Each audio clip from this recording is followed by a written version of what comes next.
मैं तुम्हें मुंह मांगी कीमत दूंगा, तुम जो चाहोगे दे दूंगा, सिर्फ उसका नाम बताओ। मेरा नाम ले सके इतनी हिम्मत तेरे किसी चमचे में नहीं। मैं वो हूँ जो यहाँ तेरा पॉलिटिक्स खत्म करने आया है। कौन हो तुम? नाम जानना जरूरी नहीं है, बस काम की 3 बातें याद रखना। नंबर 1, जिस मेयर की पोस्ट को पाने के लिए तू इतना तड़प रहा है वो तुझे कभी नहीं मिलेगी। नंबर 2, जिस नाम, इज्जत और शोहरत का तुझे इतना घमंड है, मैं उसकी धज्जियां उड़ा दूंगा। अरे सामने हो। तीसरी बात ये कि जब तेरी किस्मत खराब होगी तू मुझे सामने पाएगा। कौन है ये आदमी? ये है कौन? ये वो मॉम का फोन है। हाँ, हेलो।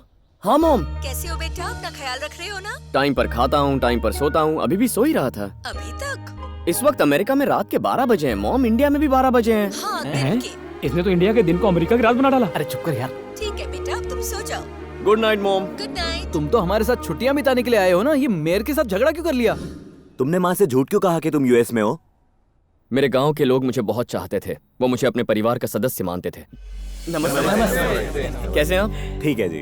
बेटा वैसे तो हमारी बेटियों के लिए कई रिश्ते आए, लेकिन हमें तुम्हारे फैसले का इंतजार है। ये सब क्या है पापा? सब अपनी बेटियों का रिश्ता लेकर आए हैं। हमने तो कह दिया जो होगा तुम्हारी मर्जी से होगा। तुम्हारे जैसा दामाद पाकर कोई भी अपने आप को भाग्यशाली समझेगा।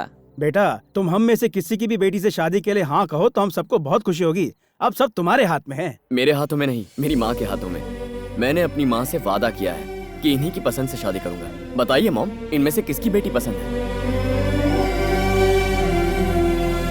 चिट्टी ही मेरी बहू बनेगी। चिट्टी मेरी दोस्त थी, हम एक साथ पले बड़े हैं। श्रीवल्ली में मेरे पापा के दोस्त रहते हैं धनंजय। चिट्टी उन्हीं की बेटी है। बचपन में ही मेरी शादी उससे तय हो गई थी। परिवार के सभी लोग इस रिश्ते से बहुत खुश थे। चिट्टी बड़ी होकर हमारे घर की बहू बनने वाली थी। अब निकलते हैं भाभी। अच्छा, चिट्टी मेरे पास आओ। मैं नहीं आऊंगी, मुझे आंटी के साथ ही रहना है। इसे 2-3 दिनों के लिए यहीं पर छोड़ दो ना। अच्छा ठीक है। चलते। मालिक, धनंजय जी की कार का एक्सीडेंट हो गया मालिक। भाभी, मुझे वचन दीजिए कि आप मेरी बेटी को माँ का प्यार देंगी और बड़ी होने पर अपने घर की बहू बनाएंगी। मैं तुम्हें वचन देती हूँ, चिट्टी मेरी बहू बनेगी। और उस दिन से मेरी मॉम ने चिट्टी को अपनी बेटी जैसा पाला। लेकिन एक दिन रामचंद्र जी, इन्होंने वादा किया था कि पंचायत का प्रेसिडेंट बनते ही ये जमीन के कागजात लौटा देंगे। आपके कहने पे हमने इन्हें प्रेसिडेंट बनाया था और इन्होंने हमारी जमीन फैक्ट्री बनाने के लिए किसी और को बेच दी।